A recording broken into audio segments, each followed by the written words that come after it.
Hi everyone, ಎಲ್ಲರಿಗೂ ನಮಸ್ಕಾರ. Vidyasharade education teaching ವರ್ಡ್ಗೆ ಎಲ್ಲರಿಗೂ ಸ್ವಾಗತ.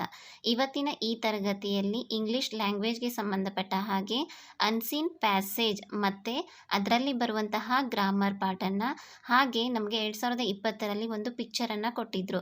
ಸೊ ಆ ಪಿಕ್ಚರನ್ನು ಯಾವ ರೀತಿ ನಾವು ಬಿಡಿಸಬೇಕು, ಅತಿ ಕಡಿಮೆ ಅವಧಿಯಲ್ಲಿ ಹೇಗೆ ಬಿಡಿಸಬೇಕು, ಯಾವ ತಪ್ಪುಗಳನ್ನು ನಾವು ಮಾಡಬಾರ್ದು ಅನ್ನುವಂತಹ ಟ್ರಿಕ್ಸ್ ಮತ್ತು ಟಿಪ್ಸ್ಗಳನ್ನು ಈ ಒಂದು ತರಗತಿಯಲ್ಲಿ ತಿಳಿದುಕೊಳ್ಳೋಣ. ವಿಡಿಯೋ ಮೇ ಬಿ ಲೆಂದಿ ಆಗಬಹುದು, ನಾನು ಈಗಲೇ ಹೇಳ್ತಾ ಇದ್ದೀನಿ. ಲೆಂದಿ ಇದೆ ಅಂತ ಅರ್ಧಕ್ಕೆ ನಿಲ್ಲಿಸಬೇಡಿ ಅಥವಾ ಸ್ಕಿಪ್ ಮಾಡಿ ನೋಡಬೇಡಿ.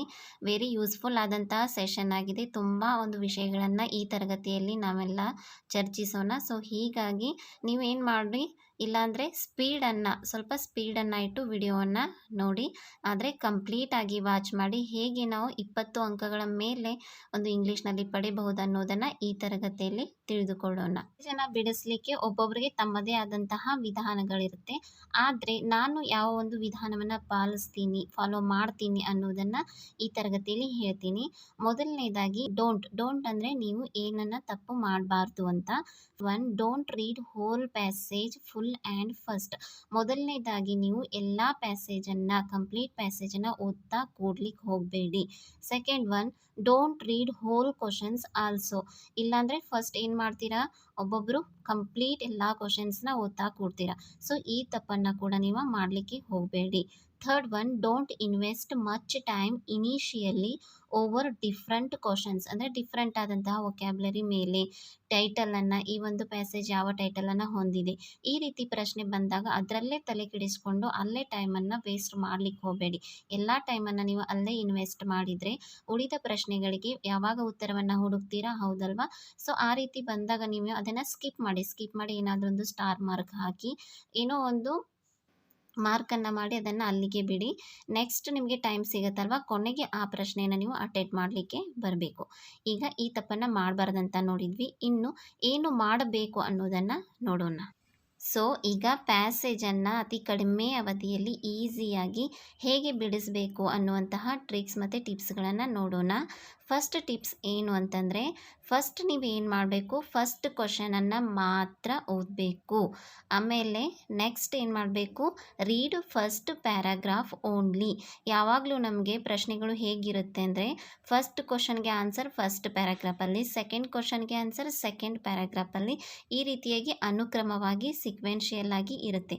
ಸೊ ಹೀಗಾಗಿ ನೀವೇನು ಮಾಡಿ, ಫಸ್ಟು ಒಂದನೇ ಕ್ವಶನನ್ನು ಓದಿ ಒಂದನೇ ಪ್ಯಾರಾಗ್ರಾಫನ್ನೇ ಓದಬೇಕು. ನಂತರ ಸೆಕೆಂಡ್ ಓದಿ ಸೆಕೆಂಡ್ ಪ್ಯಾರಾಗ್ರಾಫ್, ಥರ್ಡ್ ಓದಿ ಥರ್ಡ್ ಪ್ಯಾರಾಗ್ರಾಫ್. ಈಗ ಒಂದು ಪ್ಯಾಸೇಜನ್ನು ಬಿಡಿಸುವುದರ ಮೂಲಕ ಈ ಟ್ರಿಕ್ಸ್ ಮತ್ತು ಟಿಪ್ಸ್ಗಳು ಯಾವ ರೀತಿ ಉಪಯೋಗಕ್ಕೆ ಬರುತ್ತವೆ ಅನ್ನೋದನ್ನು ನೋಡೋಣ. ನಾನೀಗ ರೀಸೆಂಟಾಗಿ 2020ರಲ್ಲಿ ನಮಗೆ ನಡೆದಂತಹ ಪರೀಕ್ಷೆಯ ಒಂದು ಪ್ಯಾಸೇಜನ್ನೇ ನಾನು ತೆಗೆದುಕೊಂಡು ಬಂದಿದ್ದೀನಿ. ಸೊ ಆ ಪ್ಯಾಸೇಜ್ ಬಿಡಿಸುವುದರ ಮೂಲಕ ನಿಮಗೆ ಈಸಿಯಾಗಿ ಅಂಡರ್ಸ್ಟ್ಯಾಂಡ್ ಆಗುತ್ತೆ. ನಾವು ಯಾವ ರೀತಿ ಬಿಡಿಸಬೇಕು ಅನ್ನುವಂಥ ಒಂದು ಸರಳ ವಿಧಾನ ನಿಮಗೆ ಗೊತ್ತಾಗುತ್ತೆ. ಸೊ ಈಗ ಪ್ಯಾಸೇಜನ್ನು ಬಿಡಿಸೋಣ. ಈ ಪ್ಯಾಸೇಜನ್ನು ನಾನು ಈಗ 2020ರಲ್ಲಿ ಏನು ಎಕ್ಸಾಮ್ ಆಯ್ತಲ್ವ, ಪೇಪರ್ 2 ಲ್ಯಾಂಗ್ವೇಜ್ ಸೆಕೆಂಡ್, ಆ ಒಂದು ಪೇಪರ್ನಲ್ಲಿಯ ಒಂದು ಪ್ಯಾಸೇಜ್ ಇದಾಗಿದೆ. ಈ ಪ್ಯಾಸೇಜನ್ನು ನಾವು ಬಿಡಿಸೋ ಮುಂಚೆ ಒಂದು ಇಂಪಾರ್ಟೆಂಟ್ ಪಾಯಿಂಟ್ಸನ್ನು ನಾನು ನಿಮಗೆ ಹೇಳಬೇಕು. ಏನಂತಂದರೆ, ನಮಗೆ ಇಂಗ್ಲೀಷ್ನಲ್ಲಿ ಟೋಟಲಾಗಿ ಎಷ್ಟು ಅಂಕ ಇರುತ್ತೆ, 30 ಅಂಕ ಇರುತ್ತೆ. ಸೊ ಮುಂಚೆ ಏನು ಮಾಡ್ತಾಯಿದ್ರು, 8 ಕ್ವಶನನ್ನು ಪ್ಯಾಸೇಜ್ ಮೇಲೆ, 7 ಕ್ವಶನನ್ನು ಪೋಯಮ್ ಮೇಲೆ, ಮತ್ತು 15 ಕ್ವಶನ್ ಏನು ಪೆಡಗಾಗಿ ಮೇಲೆ ಇರ್ತಾಯಿತ್ತು. ಒಟ್ಟು ಟೋಟಲಾಗಿ 30 ಆಯಿತು. ಸೊ ಈಗ ನಮಗೆ 2020ರಲ್ಲಿ ಪ್ಯಾಟರ್ನ್ ಸ್ವಲ್ಪ ಚೇಂಜ್ ಮಾಡಿದ್ದಾರೆ ಅಂದರೆ ಯಾವ ರೀತಿ ಅಂಕಗಳನ್ನು ನಿರ್ಧಾರ ಮಾಡಿದ್ದಾರೆ ಅಂತಂದರೆ, ಇಲ್ಲಿ ಪ್ಯಾಸೇಜ್ಗೆ 5, ಪೋಯಮ್ಗೆ 5 ಮತ್ತು ಪೈ ಚಾರ್ಟ್ಗೆ 5. ಪೈ ಚಾರ್ಟ್ ಅಥವಾ ಏನೋ ಒಂದು ಪಿಕ್ಚರ್, ಬಾರ್ ಗ್ರಾಫ್, ಈ ರೀತಿ ಗ್ರಾಫ್ಗಳನ್ನು ಕೊಡ್ತಾರೆ. ಈಗ ನಮಗೆ ಇದು ತುಂಬಾ ಸುಲಭವಾಗಿ ಮಾಡಿದ್ದಾರೆ. ಎಷ್ಟು ಈಸಿ ಗೊತ್ತಾ. ಮುಂಚೆ ಎಲ್ಲ 8 ಕ್ವಶನ್ಸ್ ಇರ್ತಾಯಿತ್ತು, ಹೇಗೆ ಬಿಡಿಸೋದಪ್ಪ ಅಂತ ಸ್ವಲ್ಪ ನಮಗೆ ಭಯ ಆಗ್ತಾಯಿತ್ತು. ಆದರೆ ಈಗ ಆ ರೀತಿನೇ ಇಲ್ಲ, ಓನ್ಲಿ 5 ಕ್ವಶನ್ಸ್ ಇರುತ್ತೆ. ಸೊ ಯಾಕೆ ನೀವು ಇಷ್ಟು ಭಯ ಆಗ್ತಾಯಿದ್ದೀರಾ? ಎಲ್ಲರೂ ಕೂಡ ಪ್ಯಾಸೇಜ್ ಹೇಗೆ ಬಿಡಿಸೋದು ಅನ್ನೋಂಥ ಒಂದು ಭಯಕ್ಕೆ ಹೋಗ್ತಾ ಇದ್ದೀರಾ. ಸೊ ಪ್ಲೀಸ್ ಭಯ ಪಡಬೇಡಿ. ಓನ್ಲಿ 5 ಕ್ವಶನ್ಸ್ ಇರುತ್ತೆ. 5ಅಲ್ಲಿ ನೀವು ಆರಾಮಾಗಿ 4 ಆದರೂ ತೊಗೊಳ್ಳಿಕ್ಕಾಗಲ್ವಾ, ಆಗುತ್ತೆ. ಇನ್ನು ಪೋಯಮ್ ಸ್ವಲ್ಪ ಟಫ್ ಇರುತ್ತೆ. ಸೊ ಅದನ್ನು ಬಿಡಿ, 2 ಮಾರ್ಕ್ಸ್ ಹೋಗುತ್ತೆ ಅಂತ ತಿಳ್ಕೊಳ್ರಿ, 3 ಆದರೂ ಬರುತ್ತೆ. ಮತ್ತು ಚಾರ್ಟ್ ಕೊಡ್ತಾರೆ ಅದರಲ್ಲಂತೂ 5 ಬರಲೇಬೇಕು. ಬಿಕಾಸ್ ಅಷ್ಟು ಈಸಿ ಇರುತ್ತೆ ಅದು. ನಮ್ಮ ಕಣ್ಣು ಮುಂದೆನೇ ಎಲ್ಲ ಉತ್ತರಗಳು ಇರುತ್ತೆ. ಸೊ ಅದರಲ್ಲಿ ಯಾವುದೇ ರೀತಿ ಏನು ರಿಸ್ಟ್ರಿಕ್ಷನ್ ಇಲ್ಲ. ಸೊ ಬರಲೇಬೇಕಾಗತ್ತೆ. ಸೊ ಟೋಟಲ್ ಎಷ್ಟಾಯಿತು? 4 + 3 + 5 ಎಷ್ಟಾಯಿತು? 12 ಆಯಿತು. ಹೌದಲ್ವಾ? ಇನ್ನು ಪೆಡಗಾಗಿಯಲ್ಲಿ 15 ಇರುತ್ತೆ. 15ಅಲ್ಲಿ ಒಂದು 10 ಎಷ್ಟು 15ಅಲ್ಲಿ 5 ಕ್ವಶನ್ಸನ್ನು ತೆಗೆದರೂ 10 ಆದರೂ ಸರಿ ಉತ್ತರ ಆಗಿರುತ್ತೆ. ಹೌದಲ್ವಾ? ಈಗ 10 ಕರೆಕ್ಟ್ ಆದರೆ ಎಷ್ಟು ನಿಮ್ಮದು ಬರಬೇಕು ಮಾರ್ಕ್ಸು? 22. ನೋಡಿ ಎಷ್ಟು ಈಸಿ ಅಲ್ವಾ? ಈ ರೀತಿ ನಾವು ತೆಗೆದುಕೊಂಡ್ರೆ 20 ಅಬೋವ್ ಬಂದರೆ ನಮಗೆ ಇದು ಬೆಟರನ್ನೇ. ನೀವು ಇನ್ನೂ 20 ಮೇಲೆ ಬರ್ತಾ ಇದ್ದರೆ ಈ ಬಾರಿ ನೀವು 25 ಮೇಲೆ ತೆಗೆದುಕೊಳ್ಳಿಕ್ಕೆ ಪ್ರಯತ್ನವನ್ನು ಮಾಡಿ. ಬಿಕಾಸ್ ಅಷ್ಟು ಈಸಿ ಇದೆ. ಯಾವುದೇ ರೀತಿ ಇಂಗ್ಲೀಷ್ ಕ್ವಶನ್ ಪೇಪರ್ ಟಫ್ ಇರಲ್ಲ. ಎಲ್ಲರೂ ಟಫ್ ಅಂತೀರಾ, ಏನೂ ಟಫ್ ಇಲ್ಲ, ಈಸಿ ಇರುತ್ತೆ. ಹೌದಲ್ವಾ? ನಾನು ಈಗಾಗಲೇ ಪೆಡಗಾಗಿ ಕ್ಲಾಸಸ್ಗಳನ್ನು ಕೂಡ ಎಷ್ಟೋ ಮಾಡಿದ್ದೀನಿ. ಸೊ ಆ ಎಲ್ಲ ಕ್ಲಾಸ್ಗಳನ್ನು ನೋಡಿ ಮತ್ತು ಇವತ್ತು ನಾನು ಹೇಳ್ಕೊಡುವಂತಹ ಮೆಥಡ್ ಮೇಲೆ ನೀವು ಪ್ಯಾಸೇಜನ್ನು ಬಿಡಿಸಿ ಹಾಗೆ ಪಿಕ್ಚರನ್ನು ಕೂಡ ಬಿಡಿಸಿ ನೋಡಿ ಎಷ್ಟು ಈಸಿ ಆಗುತ್ತೆ ಅಂತ. ಸೊ ಈಗ ನಾವೇನು ಮಾಡೋಣ, ಟೈಮ್ ವೇಸ್ಟ್ ಮಾಡಲ್ದೆ ಪ್ಯಾಸೇಜನ್ನು ಯಾವ ರೀತಿ ಬಿಡಿಸೋದಂತ ನೋಡೋಣ. ಮೊದಲು ಡೈರೆಕ್ಷನ್ನ ಓದಿ.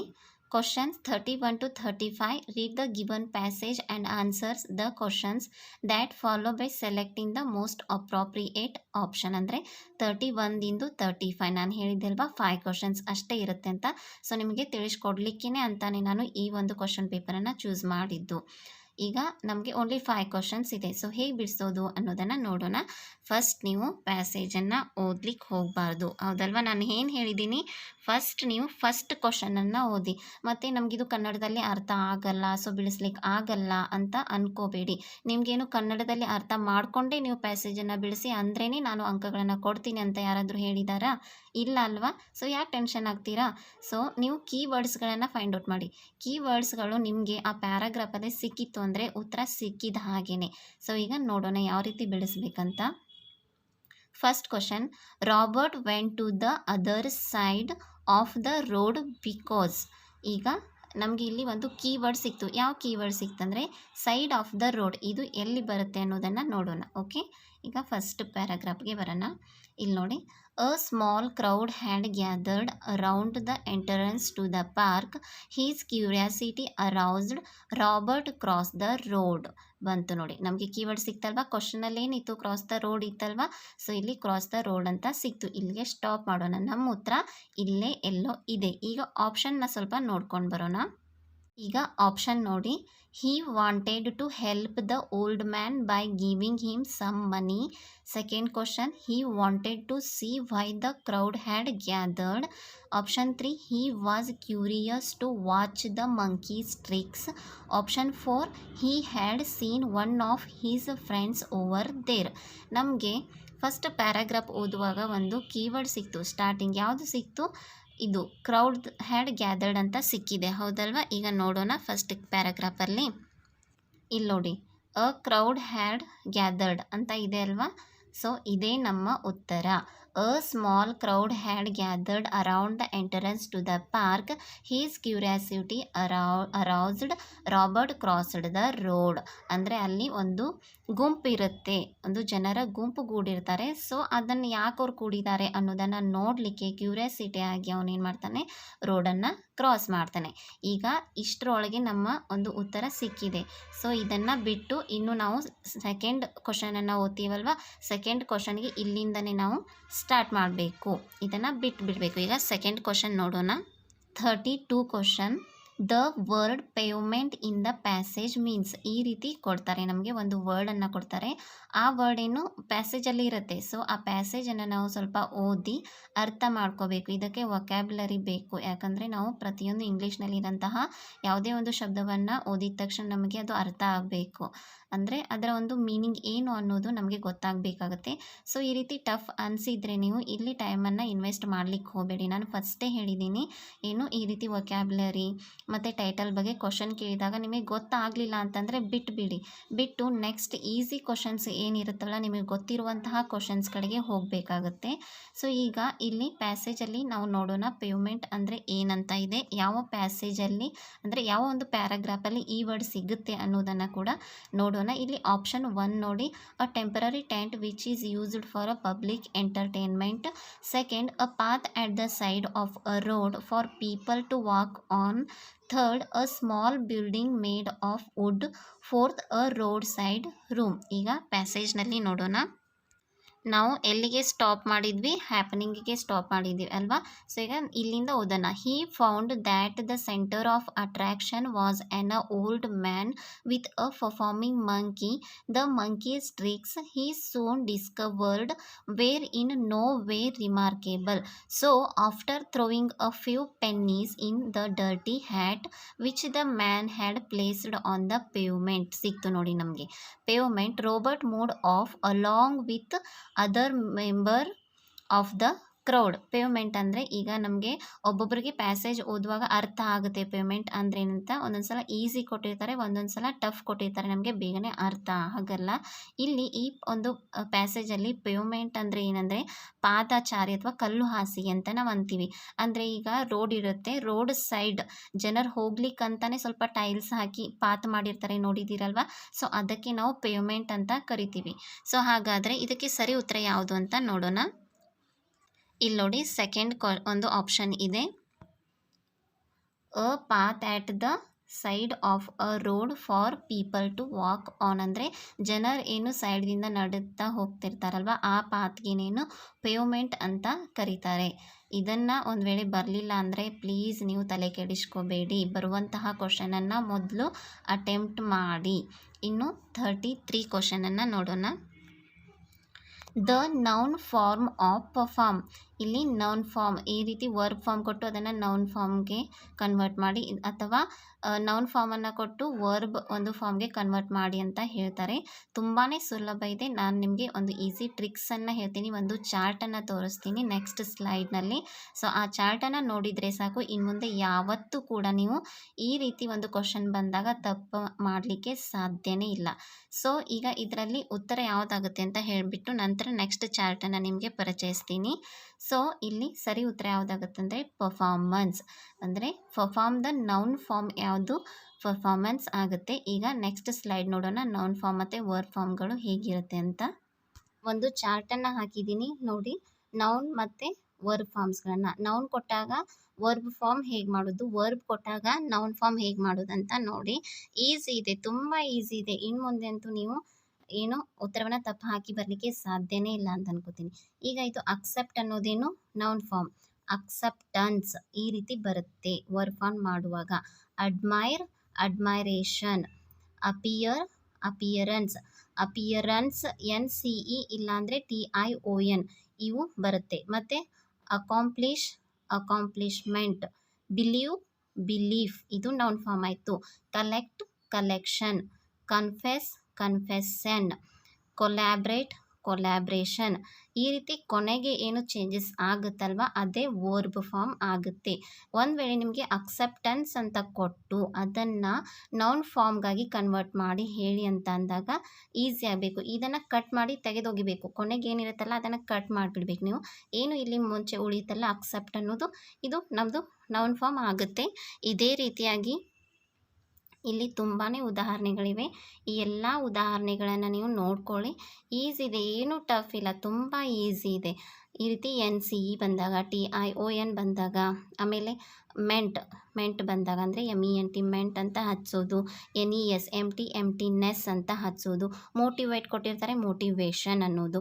ಗ್ರ್ಯಾಜುಯೇಟ್ ಅಂತ ಕೊಟ್ಟಿರ್ತಾರೆ, ಗ್ರ್ಯಾಜುಯೇಷನ್ ಅಂತ ಹಚ್ಚೋದು. ಈ ರೀತಿ ಏನು ಎಕ್ಸ್ಟ್ರಾ ಒಂದು ಹಚ್ತಾರಲ್ವ ಅದೇನು ವರ್ಬ್ ಫಾರ್ಮ್ ಆಗುತ್ತೆ. ತುಂಬ ಸುಲಭ ಇದೆ. ಇದನ್ನೆಲ್ಲವನ್ನು ನೀವು ಒಂದು ಸಲ ನೋಡ್ಕೊಂಡ್ರೆ ಸಾಕು ನಿಮಗೆ. ಇಲ್ಲಾಂದರೆ ಈ ಫೋಟೋವನ್ನು ಕೂಡ ನಾನು ಟೆಲಿಗ್ರಾಮ್ಗೆ ಹಾಕ್ತೀನಿ, ಇಲ್ಲಾಂದರೆ ಕಮ್ಯುನಿಟಿ ಲ್ಯಾಬ್ಗೆ ಹಾಕ್ತೀನಿ, ನೀವು ನೋಟ್ ಮಾಡ್ಕೋಬೋದು. ಓಕೆನಾ. ಈಗ 34th question. The old man let out a loud cry suddenly in order to. ಇಲ್ಲಿ ನಾವು ಯಾವುದನ್ನು ಕೀ ಪಾಯಿಂಟ್ ಆಗಿ ನೋಡೋಣ, ಕೀವರ್ಡ್ ಆಗಿ.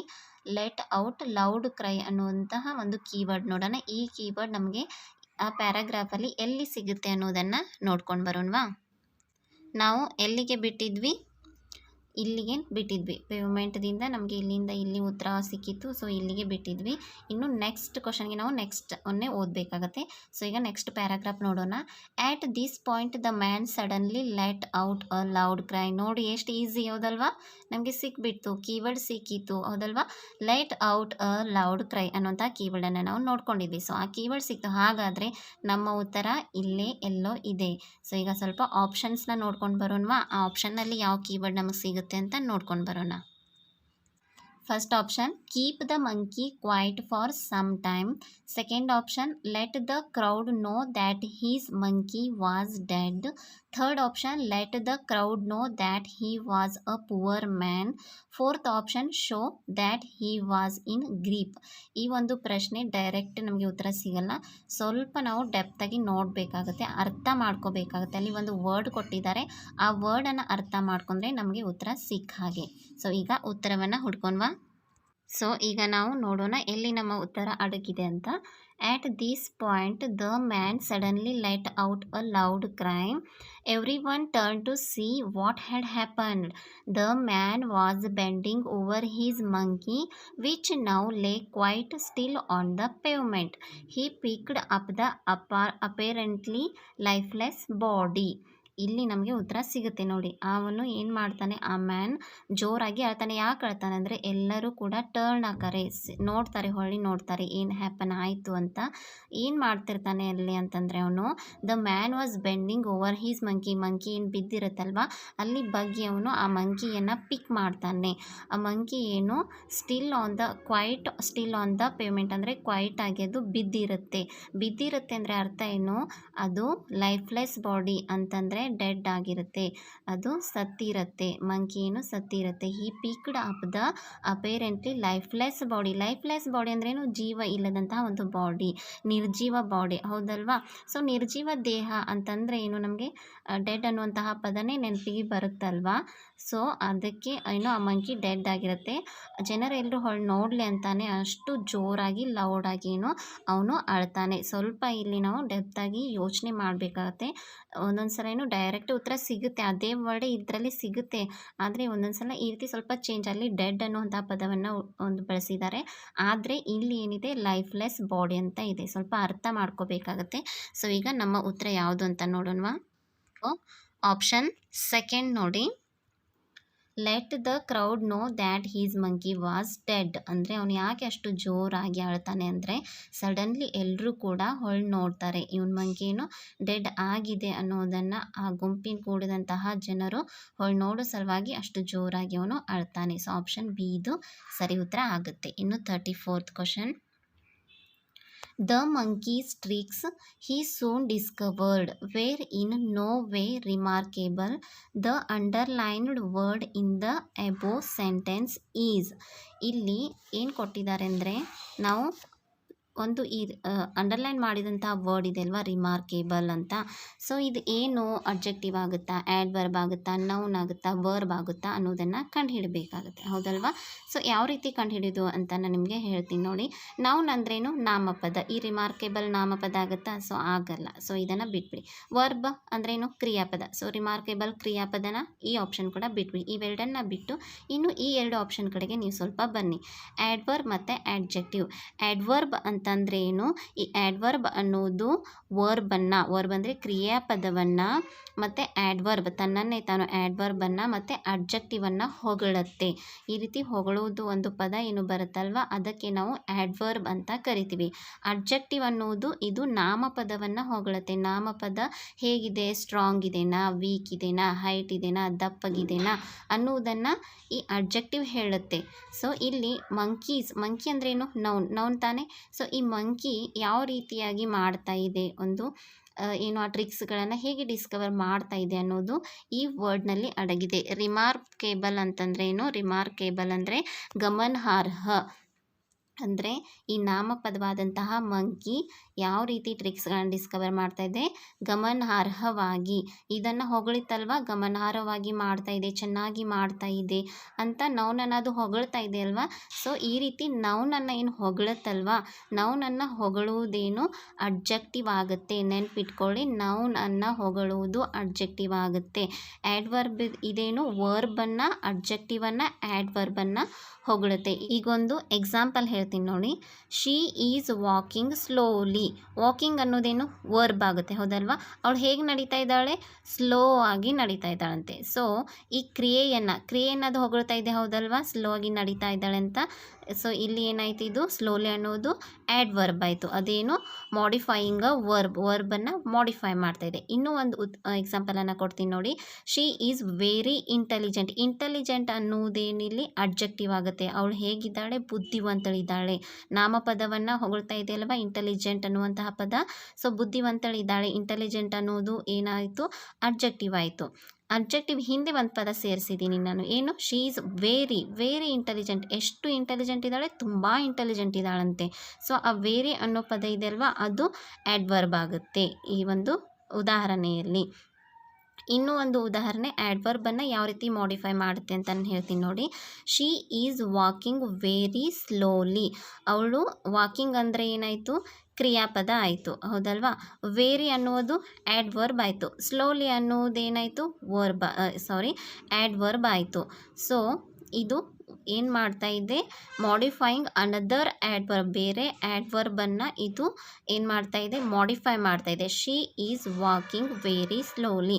ಅವಳು ತುಂಬಾ ಸ್ಲೋ ಆಗಿ ನಡೀತಾ ಇದ್ದಂತೆ. ಈ ರೀತಿ ವರ್ಬನ್ನು, ಆ್ಯಡ್ವರ್ಬನ್ನು ಮತ್ತು ಅಡ್ಜೆಕ್ಟಿವನ್ನು ಏನು ಮಾಡಿಫೈ ಮಾಡುತ್ತೆ, ಅದರ ಬಗ್ಗೆ ಹೇಳುತ್ತೆ, ಹೊಗಳುತ್ತೆ ಅಲ್ವಾ. ಸೊ ಅದಕ್ಕೆ ನಾವು ಆ್ಯಡ್ವರ್ಬ್ ಅಂತ ಕರಿತೀವಿ. ಅಡ್ಜೆಕ್ಟಿವ್ ಏನು ಮಾಡುತ್ತೆ, ನೌನ್ ಬಗ್ಗೆ ಅಷ್ಟೇ ಹೊಗಳುತ್ತೆ. ನೌನನ್ನು ಹೊಗಳೋದು ಅಡ್ಜೆಕ್ಟಿವ್ ಆಗುತ್ತೆ. ಇನ್ನು ಮುಂದೆ ಈ ರೀತಿ ಉದಾಹರಣೆಗಳು ಬಂದಾಗ ನೀವು ಸ್ವಲ್ಪ ಯೋಚನೆ ಮಾಡಬೇಕು. ಅದು ನೌನನ್ನು ಹೊಗಳ್ತಾ ಇದೆಯೇನಾ, ಅಥವಾ ಕ್ರಿಯಾಪದವನ್ನು ಹೊಗಳ್ತಾ ಇದೆಯಾ, ಅಥವಾ ಆ್ಯಡ್ವರ್ಬನ್ನೇ ಹೊಗಳ್ತಾ ಇದೆಯಾ, ಅಥವಾ ಆಡ್ಜೆಕ್ಟಿವನ್ನು ಹೊಗಳ್ತಾ ಇದೆ ಅಂತ ನೋಡ್ಕೊಳ್ಳಿ. ನೌನನ್ನು ಹೊಗಳಿದ್ರೆ ನಮ್ಮ ಉತ್ತರ ಅಡ್ಜೆಕ್ಟಿವ್ ಆಗಬೇಕು. ಇಲ್ಲ ಅದು ವರ್ಬನ್ನು, ಆ್ಯಡ್ವರ್ಬನ್ನು ಅಥವಾ ಅಡ್ಜೆಕ್ಟಿವನ್ನು ಹೊಗಳ್ತಾ ಇದ್ದರೆ ಆ ಪದ ಏನಾಗುತ್ತೆ, ಆ್ಯಡ್ವರ್ಬ್ ಆಗುತ್ತೆ. ಇದ್ರ ಮೇಲೆ ಉದಾಹರಣೆಗೆ ನನ್ನ ಹತ್ರ ಒಂದು ಪೇಜ್ ಇದೆ, ಅದು ನಾನು ನೋಟ್ ಮಾಡಿರುವಂಥ ಪೇಜ್ ಇದೆ. ಆ ಪೇಜನ್ನು ನಾನು ನಿಮಗೆ ಏನು ಮಾಡ್ತೀನಿ, ಫೋಟೋ ತೆಗೆದು ಟೆಲಿಗ್ರಾಮ್ ಗ್ರೂಪಲ್ಲಿ ಹಾಕ್ತೀನಿ, ನೀವು ನೋಡ್ಕೋಬಹುದು.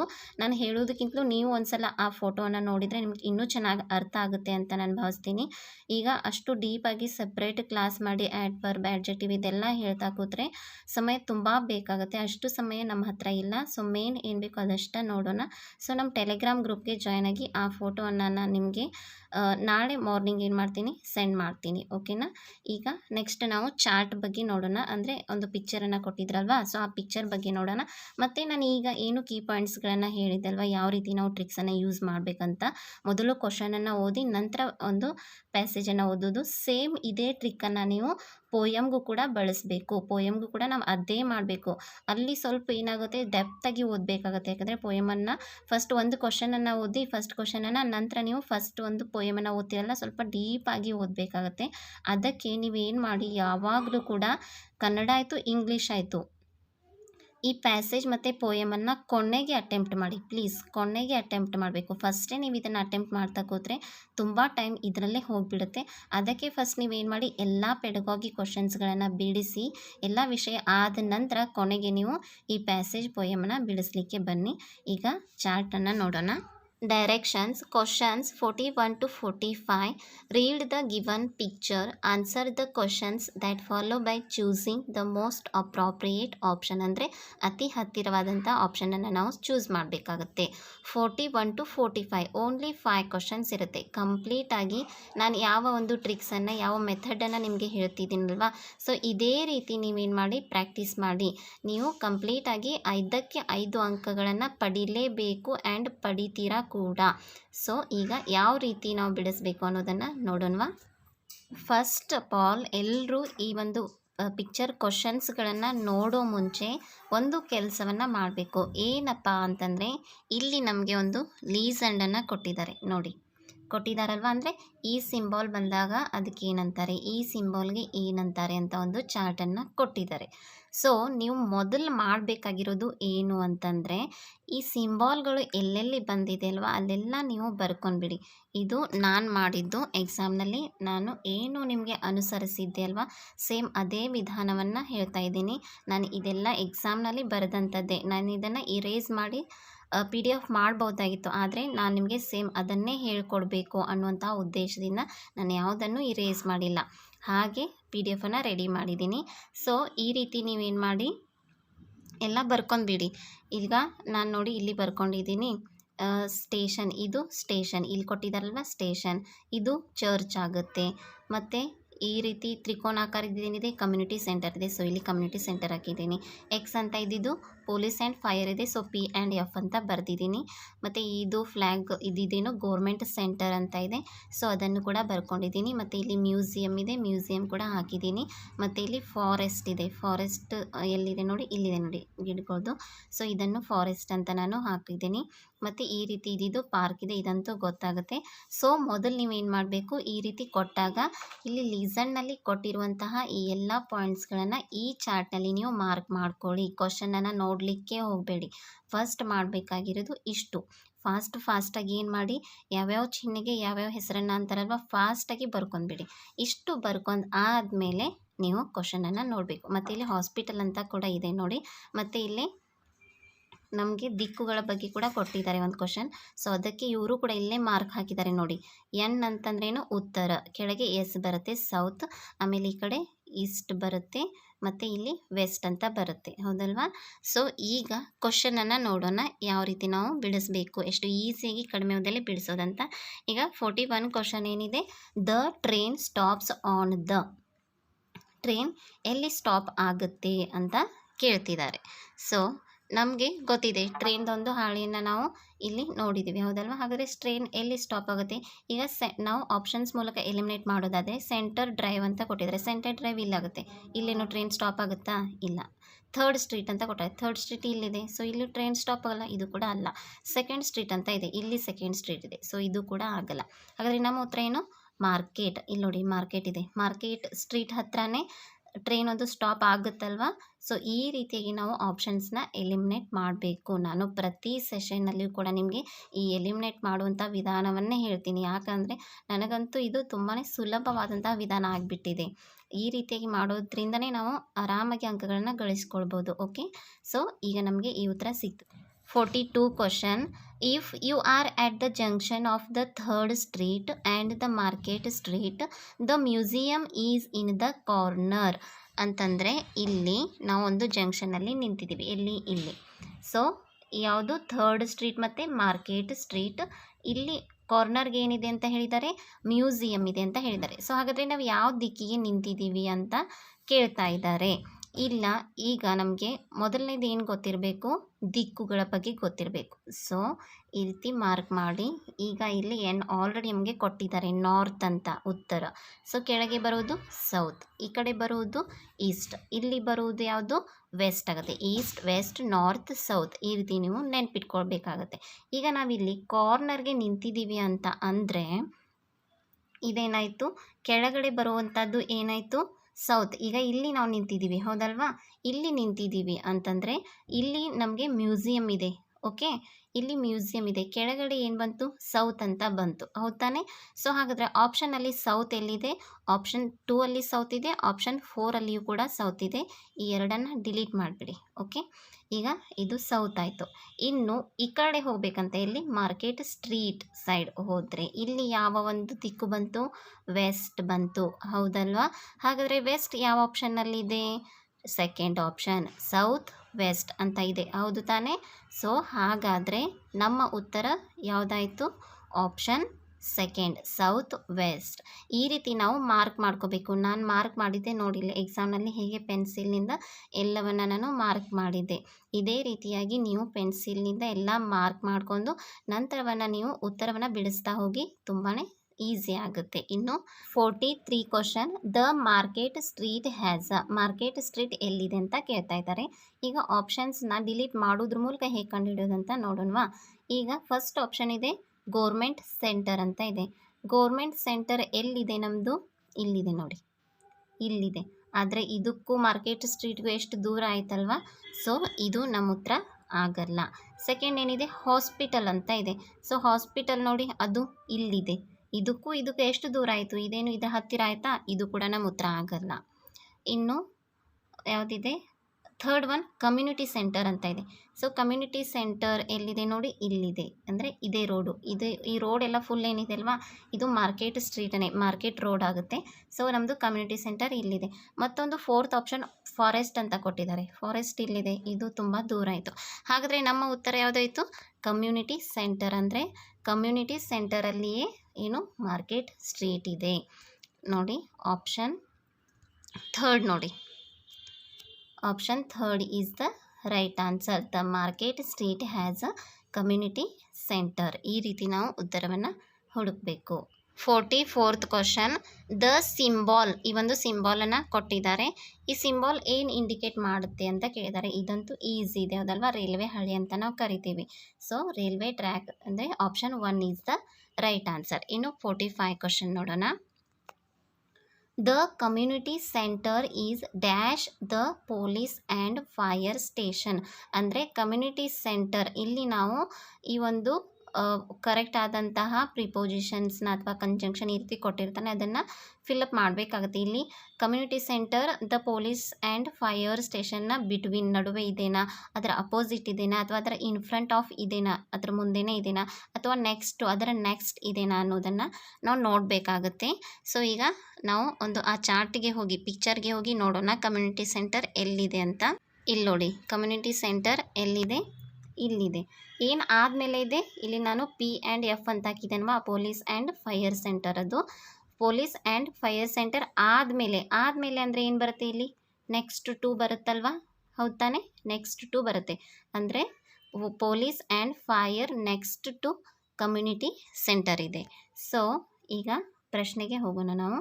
ಇಲ್ಲಿ the community centre is next to the police and fire station. ಅಂದರೆ ಪೊಲೀಸ್ ಆ್ಯಂಡ್ ಫೈರ್ ಸ್ಟೇಷನ್ ಅದಾದಮೇಲೆ ನಮ್ಮ ಕಮ್ಯುನಿಟಿ ಸೆಂಟರ್ ಬರುತ್ತೆ, ಹೌದು ತಾನೆ.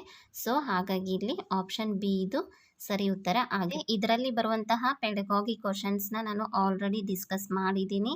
ಆ ಒಂದು ತರಗತಿಯನ್ನು ಯಾರು ನೋಡಿಲ್ವೋ ನೀವು ಪ್ಲೇಲಿಸ್ಟ್ಗೆ ಹೋಗಿ, ಇಂಗ್ಲೀಷ್ ಪ್ಲೇಲಿಸ್ಟ್ಗೆ ಹೋಗಿ ನೋಡ್ಬೋದು. ಅಲ್ಲಿ ತುಂಬಾ ವಿಡಿಯೋಸ್ಗಳಿವೆ. ಎಲ್ಲ ವಿಡಿಯೋಸನ್ನು ನೋಡಿದರೆ ಖಂಡಿತವಾಗಿಯೂ ಕೂಡ ನೀವು 20 ಎಬೋ ಅಂಕಗಳನ್ನು ಪಡಿತೀರಾ.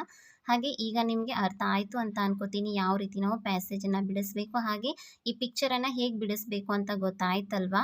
ಸೊ ನಾನು ನಿಮಗೆ ಒಂದು ವರ್ಕನ್ನು ಕೊಡ್ತಾ ಇದ್ದೀನಿ. ಏನಪ್ಪ ಅಂತಂದರೆ, ಜಸ್ಟ್ ವಿಡಿಯೋ ನೋಡಿದ ತಕ್ಷಣವೇ ನೀವು ಏನು ಮಾಡಿ, ಒಂದು ಪ್ಯಾಸೇಜನ್ನು ತೆಗೆದುಕೊಂಡು ನಾನು ಯಾವ ರೀತಿ ನಿಮಗೆ ಟಿಪ್ಸ್ಗಳನ್ನು ಹೇಳಿದಲ್ವ, ಯಾವ ರೀತಿ ನಾವು ಬಿಡಿಸ್ಬೇಕು, ಫಸ್ಟ್ ಕ್ವಶನನ್ನು ಓದಿ ಫಸ್ಟ್ ಒಂದು ಪ್ಯಾರಾಗ್ರಾಫ್ ಓದೋದು. ಸೊ ಈ ರೀತಿ ಒಂದು ವಿಧಾನವನ್ನು ಫಾಲೋ ಮಾಡ್ತಾ ಬರೀ ಒಂದು ಕ್ವಶನನ್ನು ಬಿಡಿಸಿ, ಒಂದೇ ಕ್ವಶನನ್ನು ಬಿಡಿಸಿ ನಿಮಗೆ ಯಾವ ರೀತಿ ಅನುಭವ ಆಯಿತು, ಈಸಿ ಅನ್ನಿಸ್ತಾ ಅಥವಾ ಟಫ್ ಅನ್ನಿಸ್ತಾ ಅನ್ನೋದನ್ನು ನನಗೆ ಪ್ಲೀಸ್ ಕಮೆಂಟ್ ಮಾಡಿ. ನಾನು ವೆಯ್ಟ್ ಮಾಡ್ತಾ ಇರ್ತೀನಿ ನಿಮ್ಮೆಲ್ಲರ ಕಮೆಂಟನ್ನು. ಅಂದರೆ ನಾನು ಒಂದು ಫಾಲೋ ಮಾಡುವಂಥ ವಿಧಾನ ನಿಮ್ಗೆ ಹೇಗೆ ಅನ್ನಿಸ್ತಾ ಇದೆ, ಈಸಿ ಆಗ್ತಾ ಇದೆನಾ ಅಥವಾ ಟಫ್ ಆಗ್ತಾ ಇದೆನಾ ಅನ್ನುವಂಥ ಒಂದು ತಿಳ್ಕೊಳ್ಳುವಂಥ ಕುತೂಹಲ ನನ್ನಲ್ಲಿದೆ. ಸೊ ಪ್ಲೀಸ್ ನೀವೇನು ಮಾಡಿ, ಜಸ್ಟ್ ವಿಡಿಯೋ ನೋಡಿದ ತಕ್ಷಣ ಒಂದೇ ಒಂದು ಕ್ವಶನನ್ನು ಬಿಡಿಸಿ. ನಾನು ಹೇಳಿದ ಒಂದು ಟ್ರಿಕ್ಸ್ ಮೂಲಕ, ವಿಧಾನದ ಮೂಲಕ ಫಸ್ಟ್ ಕ್ವಶನನ್ನು ಮಾತ್ರ ಬಿಡಿಸಿದ ತಕ್ಷಣ ನನಗೆ ಯಾವ ಅನುಭವ ಬಂತು ಅಂತ ನನಗೆ ಕಮೆಂಟ್ ಮಾಡಿ ತಿಳಿಸಿ. ಹಾಗೆ ಈ ಪಿಕ್ಚರ್ಸನ್ನು ಬಿಡಿಸೋದನ್ನು ಕೂಡ ನೀವು ಒಂದು ಪ್ರಾಕ್ಟೀಸನ್ನು ಮಾಡಿ. ಆಲ್ರೆಡಿ ನಾನು ಪೈ ಚಾರ್ಟನ್ನು ಪೇಪರ್ 1ನಲ್ಲಿ ಪೈ ಚಾರ್ಟ್ ಕೊಟ್ಟಿದ್ರಲ್ವ, ಸೊ ಆ 2 ಪೈ ಚಾರ್ಟನ್ನು ನಾನು ಬಿಡಿಸಿದ್ದೀನಿ. ಆ 2 ಪೈ ಚಾರ್ಟನ್ನು ಕೂಡ ನೋಡ್ಕೊಳ್ಳಿ ಯಾವ ರೀತಿ ಬಿಡಿಸ್ಬೇಕಂತ. ಅಲ್ಲಿ ಕೂಡ ನಾನು ತುಂಬಾ ಈಸಿಯಾದಂಥ ಟ್ರಿಕ್ಸ್ಗಳನ್ನು ಕಡಿಮೆ ಅವಧಿಯಲ್ಲಿ ಹೇಗೆ ಬಿಡಿಸ್ಬೇಕು ಅನ್ನೋದನ್ನು ಹೇಳಿದ್ದೀನಿ. ನೀವು ಏನು ಮಾಡಿ, ಇನ್ನು ಮುಂದೆ ನನಗೆ ಮುಂಚೆನೇ ನೀವೆಲ್ಲರೂ ಕೂಡ ಹೇಳ್ತಾ ಇದ್ರಿ ಪ್ಯಾಸೇಜ್ ಕ್ಲಾಸ್ ಮಾಡಿ, ಪ್ಯಾಸೇಜನ್ನು ಬಿಡಿಸೋ ಕ್ಲಾಸ್ ಮಾಡಿ ಅಂತ. ಮಾಡಲಿಕ್ಕೆ ಆಗಿರಲಿಲ್ಲ. ಸೊ ಆ ಟೈಮ್ ಇವತ್ತು ಬಂದಿದೆ, ಇವತ್ತು ಆಯಿತು ಅಂತ ಅನ್ಕೋತೀನಿ. ನಿಮ್ಮೆಲ್ಲರ ಆಸೆಯಂತೆ ನಾನಿವತ್ತು ನನ್ನ ಒಂದು ಸಮಯವನ್ನು ಸೈಡ್ಗಿಟ್ಟು ಏನು ಮಾಡಿದ್ದೀನಿ, ಈ ತರಗತಿಯನ್ನು ಮಾಡಿದ್ದೀನಿ. ನಿಮಗೆ ಇಲ್ಲಿ ನೋಡಲಿಕ್ಕೆ ಅಷ್ಟೇ 20-30 ಮಿನಿಟ್ ಆಗ್ಬೋದು, ಆದರೆ ಇದಕ್ಕೆ ನಾನು ತೆಗೆದುಕೊಂಡಂತಹ ಟೈಮ್ ಇದೆ ಅಲ್ವಾ, 3-4 ಅವರ್ ಟೈಮ್ ತೊಗೊಂಡಿದ್ದೀನಿ ರೆಕಾರ್ಡ್ ಮಾಡಿ. ನಂತರ ಇದನ್ನು ಅಪ್ಲೋಡ್ ಮಾಡಲಿಕ್ಕೆ ತುಂಬಾ ಟೈಮ್ ಆಗಿದೆ. ಸೊ ನನ್ನ ಈ ಒಂದು ಎಫರ್ಟ್‌ಗೆ ನೀವು ಯಾವಾಗಲೂ ಸಪೋರ್ಟ್ ಆಗಿದ್ದೀರಾ ಕೂಡ ಅಂತ ಅಂದ್ಕೊಂಡಿದ್ದೀನಿ.